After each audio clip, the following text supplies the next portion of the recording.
Good evening and welcome to the Red Devils Roundup, reacting to Man United's 7-0 victory over the mighty Barnsley, MTB. What are your thoughts? Uh, it was good, actually. I mean, I know it's Barnsley, and I was quite critical, wasn't I?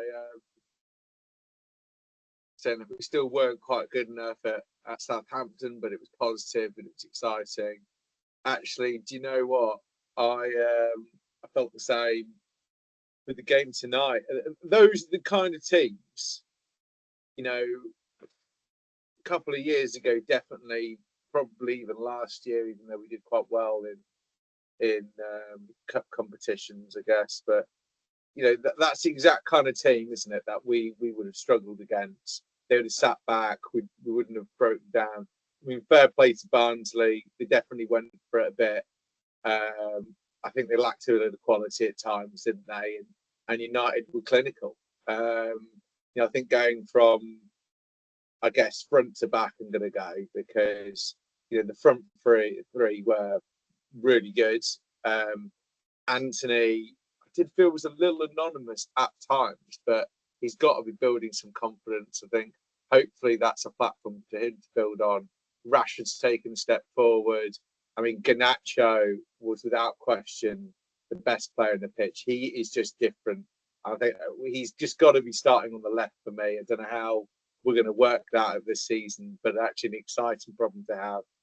I'm interested to hear your thoughts on the midfield in a minute, but the back line did kind of work. I don't know if it was exciting, but it kind of did the job it needed to, and Binder was good. And I guess my final thing to say is, what a season Eriksen's starting to have now. Because I mean, what's that? Second game in now, and I think I was texting it to you, wasn't I? Like he's like a conductor. If he's going to be like this all season, bang. Yeah, I mean, for me, I feel like you can't really read too much tactically into that game. No. And you had a Barnsley side who, okay, they've been doing quite well in League One, but they're missing their best centre back, playing a system they're not familiar with, and they were wide open at the back at times. Okay, we played, yeah, but we played some good football, and what I did enjoy seeing was the ball coming down to an Eriksen or coming to a Garnacho or a Casemiro even, and them just getting the ball forward, playing that pass forward straight away, and getting the ball to the forward players, one touch, two touch, and getting it in there. Whereas I feel what we've done a lot, especially over the last season or so, is the midfielder or winger will get the ball two, three, four, five touches, and then the players have made their runs and they're sort of trotting back, and there's no ball to play. So Yeah. I think there's that sharpness of getting the ball down and fizzing the ball in and finding the runs. That's definitely a positive thing. I think the main thing really from that game is just confidence.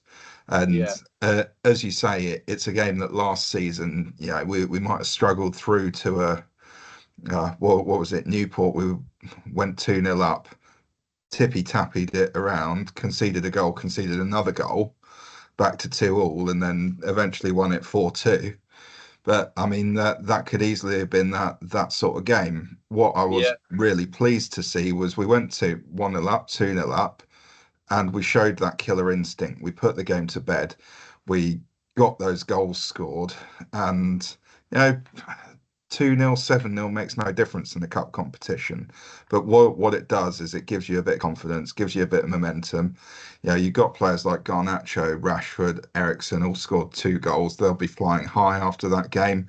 Their confidence will be brimming over, and we're starting to get some players into some sort of form, which gives Ten Hag some difficult but good decisions to make. And I think that's the important thing. It was, yeah, like the midfield. I thought Ugarte looked quite good, but it wasn't the sort of game that he really excels at. There wasn't much for him to fight for, I don't think. Yeah, I Um, just didn't really feel like there was, the midfield kind of dominates our games. And this is why I said I can't wait to hear what you think about this, because actually, you know, I was thinking about it, and I didn't, because actually at first I felt like the passes were really sluggish. I was messaging you, wasn't I? And particularly when it got to Maguire, I was like, "Oh, this is just killer." every time the ball came to Maguire, Every time, he's ponderous. and it was he was pondering. He stands and he like looks round and then goes, "Do you know what? I'll pass it to my left." And you're thinking, "What a waste of time!" And it doesn't And then add anything. the pass is 2 yards behind the person to his left as well, so they're running backwards. You're bringing the opposition onto you. Yeah, I mean, yeah. Uh, But if eventually, what is it? Then the midfield was kind of in at the start, and then after that, once we were really going, there was like no midfield almost at times because the ball was just pinging. Normally, it would somehow get to Ericsson, and then Ericsson was like going out left and going out right, and Marcus was swaying around. And I don't know whether that was the tactics, but I don't know what the I, tactics were at some point. I think they wanted to crowd us out in midfield, so we just played round them. And as I said, I think Ericsson and Casemiro got the ball, moved it forward quickly. They're making forward runs as well, getting in around the penalty box or just outside. And I thought they played it well. I think out of possession, I think you noticed that we weren't getting played through in the midfield. I think having Ugarte and Casemiro there prevented that. And you had Collier cutting in, you had Ericsson dropping in, and that really crowded them out in midfield, and they struggled to play through us like we've been played through by just about everyone in the last year or so. So I mean that was positive, and I think in some of the bigger games, Ugarte and Casemiro might be an option as a double pivot. But yeah, I thought it was good. Nice to get the win. Nice to show the killer instinct and put a few goals past them. And nice to see a few players coming back to form. Really. You mentioned Bayandiro. I think he looked good. He looked confident Yeah, in goal, and it was nice to see a Man United goalie coming out for the odd cross and dealing with it. It was yeah. But apart from that, good game. Pleased with it. Pleased with the result. yeah. And It's weird. Tactically, I wasn't taking much from it, but I totally agree with what you're saying. It just for me, it was just a confidence builder. After a while, I just got wrapped up because Barnsley then were just completely open, weren't they? And we were just pinging the ball round. And I know it probably made people look better, but actually, I was singing Ericsson's praises to you after the last game. And actually, if he's going to play like that, play him until he stops doing what he's doing. And we've got the squad now. Let's use him while he's good. I think I did say to you the other day, about Casemiro and Agate, and I loved it. It was weird though. I'm not really sure what they were doing in the midfield. And then obviously when I worked out that Collier was actually out on the left, I was like, oh right, okay, because that I found that confusing because he was almost in the midfield at the start, or he started on the he left. was popping up in the midfield a lot in Yeah, possession, particularly, but yeah, out of possession, he was getting back into position on the left. I think. yeah, and that's that. I think that's when I noticed early on when we were talking because that threw me as well. But I thought it was interesting because actually, you know, how unexciting would that team be on a week in week out basis? And again, I know it's Barnsley, but I think it's that confidence builder. And I think you were just saying, weren't you? What was it? What did you message me a second ago? It's like you think you get to Lit and Martinez. I'm actually going to go that with you. You said I think that's the thing. Like, you get Maguire and Evans out of that side, get De Ligt and Martinez in. Then oh when you're playing against lower league opposition and you've got a lot of possession, they're going to be dropping back, and you're going to have a lot of ball with your centre back. So if you've got two players like De Ligt and Martinez who can find a pass, can move the ball forward, as opposed to Maguire and Evans, yeah, passing it further and further behind each other, I think you've definitely got sort of more exciting yeah. line up there.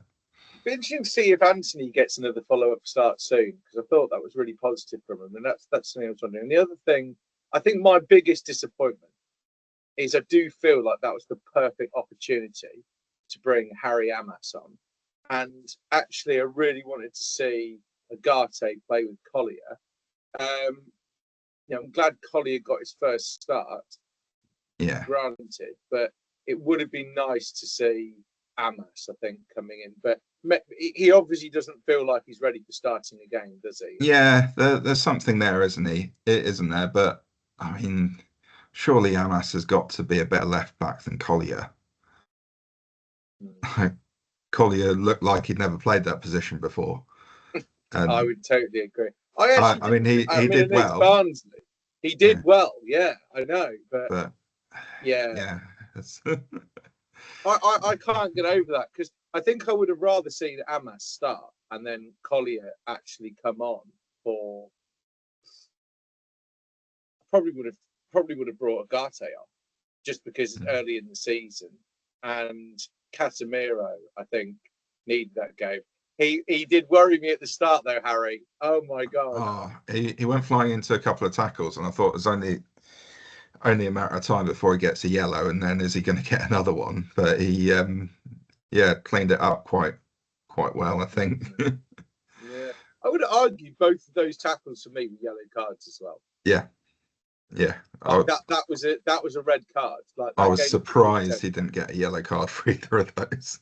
I know, at least one of them, right? And I think the first one was really early, wasn't it? It was a couple of minutes in. Yeah. And he just thought, oh no, he's going to go off in the first 10 minutes.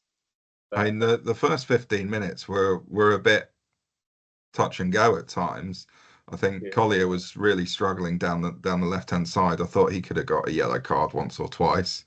Yeah. And I thought we could be in for a tough night there, but thankfully, I mean, that first goal from Rashford was quality there, wasn't it? Oh. Good strike. Yeah. It reminded me of the season before last. Oh, that's embarrassing to actually say. Now I said that out loud, but he and he looked confident. Actually, what was it? The second goal so the Garnacho goal. That was it. He's coming in. You could just see the way he squared up and he's coming in. I mean, a good team, there's never a goal there. I actually think that was a total mistake by Rashford, and he's got away with it. It's fallen, luckily, to Garnacho, and then he's gone, cheers United, bang, straight in. Done. But yeah, I mean, I honestly, I look at it and I just think it's all total luck. It absolutely played into our hands. What we needed now, the way they tried to play. I must say, I think the manager and the team for Barnsley are going to be on their way home, be like, shit, we got this wrong. We got this really wrong. The way they should have played at Old Trafford was sitting deeper. But he's, fair play to him. He's like, go have fun. They didn't expect to go through. I think they had to sit deeper, make us work for a bit more, because we looked nervous at the start, and it was honestly after that first goal went in. After that, you just felt it was a different game. Probably after the penalty. I think that really did come after the penalty. I think they felt like it was over, and they tried, and heads had dropped a little bit. There's so much space, and I just can't believe how clinical we were. Like, I'm blown away. Yeah, that's the thing. We've had a lot of big chances in the first few games of the season and not put it in the back of the net, but we were clinical today. I think there was probably Garnacho's hat-trick opportunity was the only sort of bad one that we missed. Yeah, I was surprised he got taken off for that, actually. I thought that was really harsh, because I don't see any good reason why he actually got taken off. And I get it's about, it's using the squad. But I think he just wanted to bring Ahmad on to get the chance to score and keep boosting the confidence. Plus, if he wants to start Garnacho at the weekend, then probably take him off for the last 10 minutes or so. Just getting up. I just want to see match stats. These ones. Right, let's have a look at these. So, oh no, this isn't right.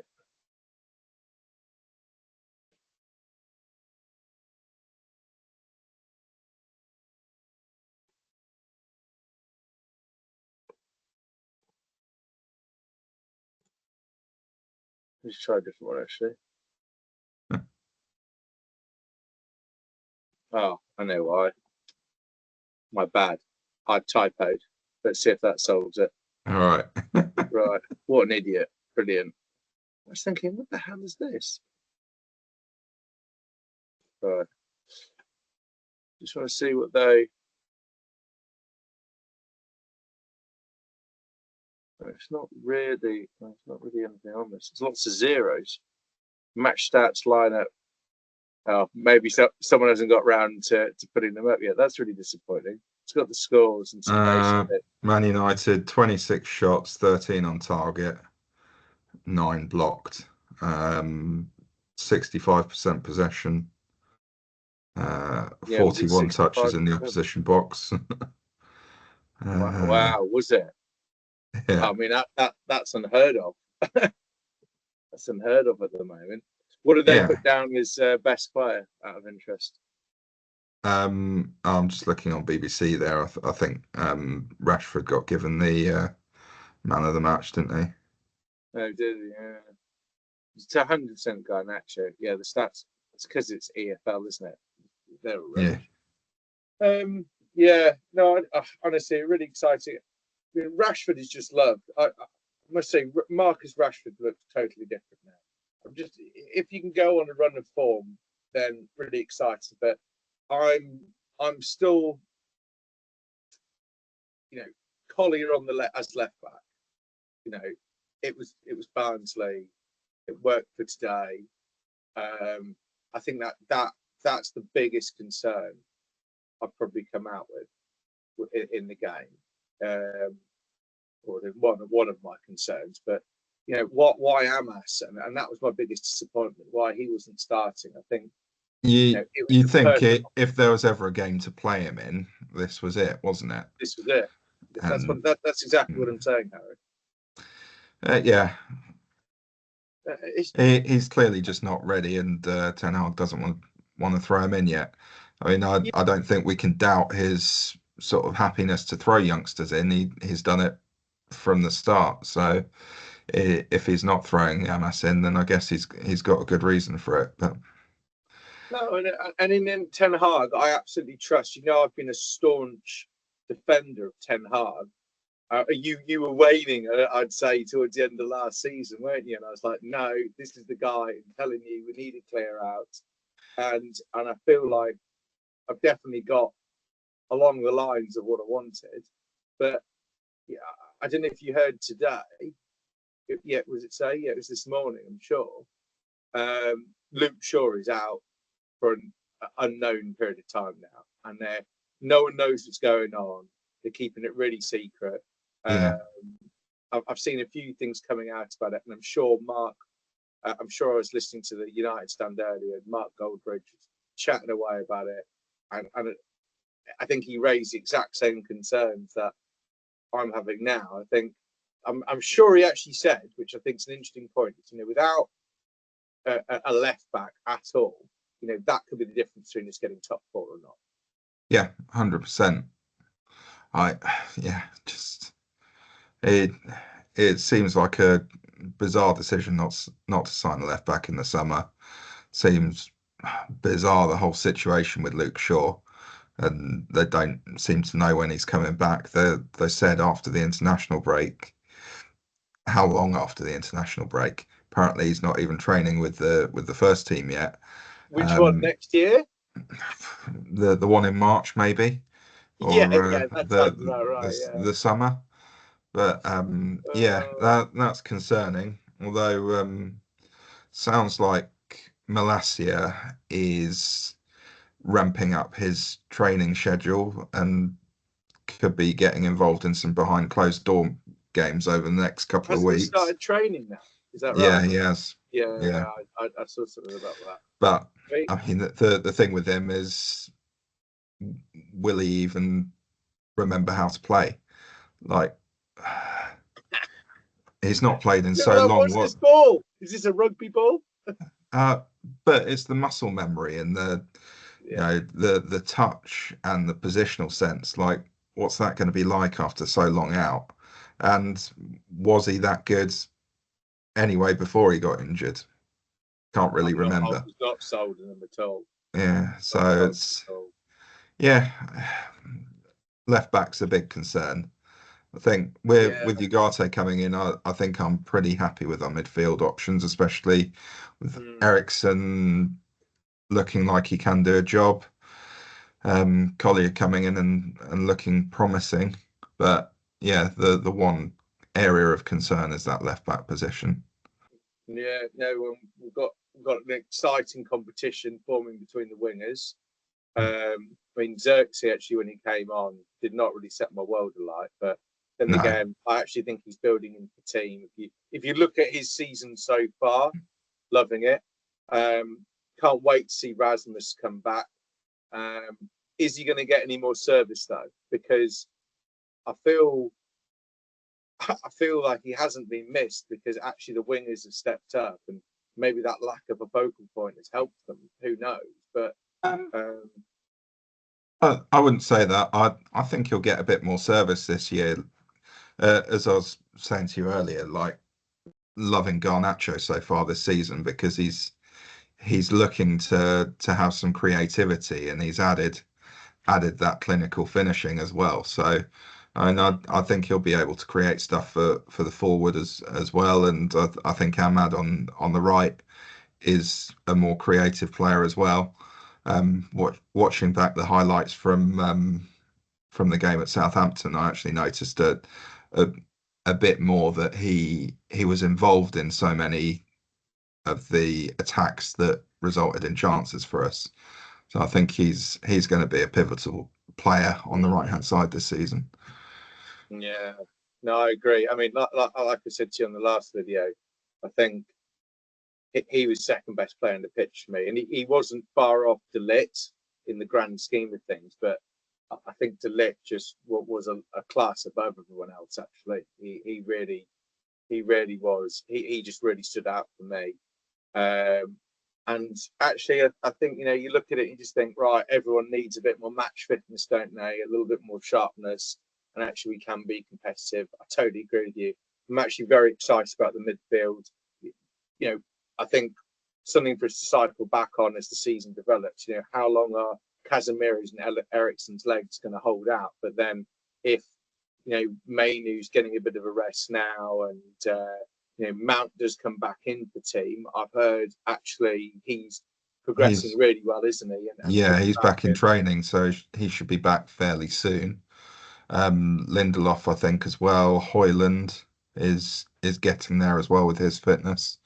So I think we could be in a position where we've got virtually the whole squad fit, apart from all of our left backs. And yeah, no, that'll be a start.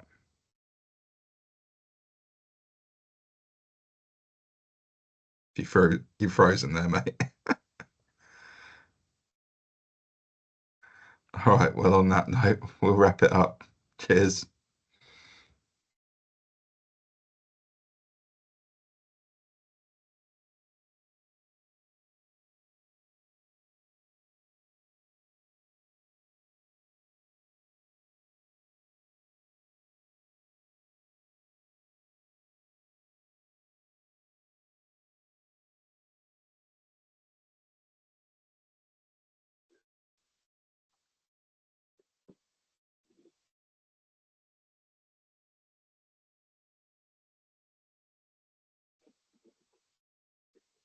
Might even still in the video.